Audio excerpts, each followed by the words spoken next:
হাঁসের মাংস রান্না করব। এখানে পেঁয়াজ, কাঁচামরিচ, রসুন, টমেটো একসাথে দিয়ে দিচ্ছি। এটা ভাজা ভাজা করব। পরিমাণ মতো লবণ দিয়ে দিব। এখন ঢাকনা দিয়ে ঢেকে দিব। এখানে ব্লেন্ডার করে রাখছি পেঁয়াজ আর কাঁচামরিচ একসাথে দিয়ে দিব। পরিমাণ মতো আদা বাটা দিব।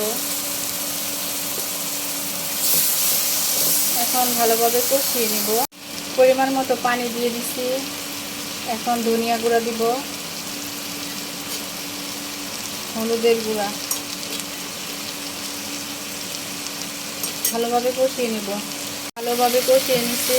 এখন মাংসটা দিয়ে দিলাম, হাঁসের মাংস। এখন মাংসটা ভালোভাবে কষিয়ে নিব। নাড়াচাড়া দিব, ভালোভাবে কষিয়ে নিব। মাংসটা ভালোভাবে কষিয়ে নিচ্ছি। এখন ঝোল দিয়ে দিব।